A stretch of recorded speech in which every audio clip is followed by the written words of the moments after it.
Hi, my name is Cindy Chaplin, and I've been a nurse for 43 years. So, here at MiraVista Behavioral Health Center, we are a Narcan distribution center.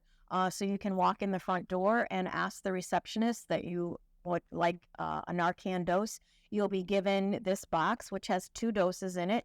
Don't keep it in your car, it can't be exposed to high heats, but keep it like in a backpack or something that you would take in and out of your car.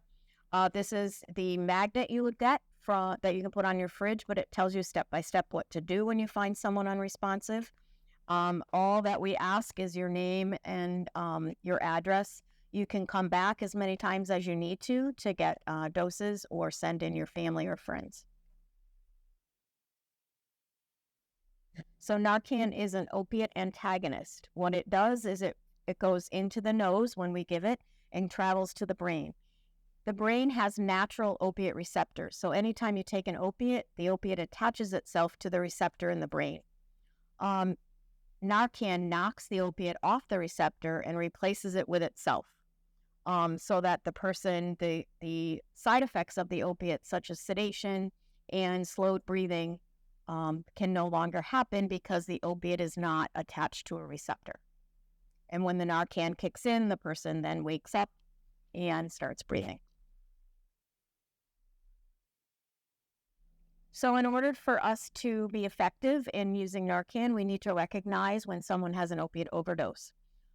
Opiates affect the breathing and also the pupils in the eye. So when I shake and shout and the person is unresponsive, I call 911. I look to see if they're breathing. If they're not breathing or breathing very shallow or very little, I want to get my Narcan ready. The third thing I look for is the pupils. I open a person's eye to see if the pupils are very, very tiny. They're called pinpoint pupils. That's a telltale sign of opiate overdose. Then I know when I give the Narcan, it should help the person recover.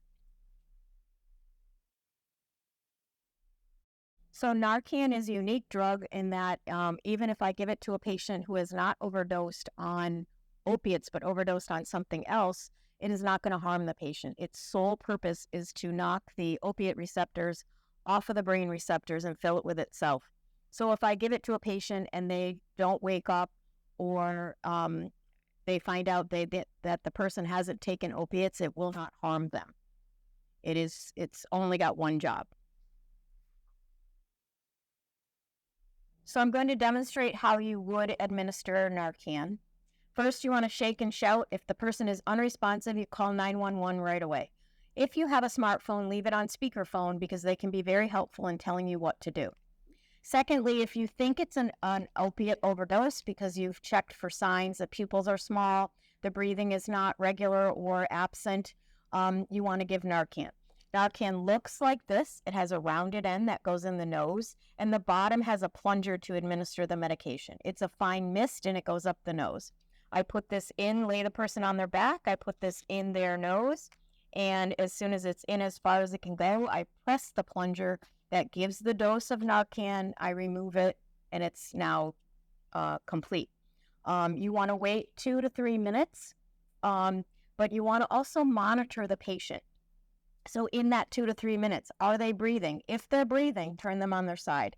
If they're not, you may have to breathe for them. 1 breath every 5 to 6 seconds. If they don't have a heart rate, you might have to do chest compressions. If you do not know how to do either one of those, that's why we called 911 to get help there as fast as possible. Leave them on their back if they're not breathing with their head tilted back. That helps when they do start breathing to be able to breathe easier. If 3 minutes have gone by and you see no results, you can give your second dose.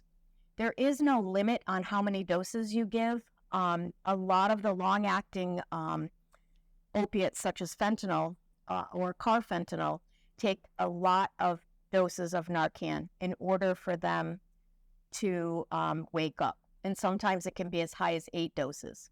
We only recommend that you give 2 until further help arrives, just because you're not medically trained. Once help arrives, they will take over. They will probably give Narcan IV. They will do an assessment, but this is a life-saving drug. It wakes people up, helps them breathe, and so that maybe they can go in for further treatment for their addiction.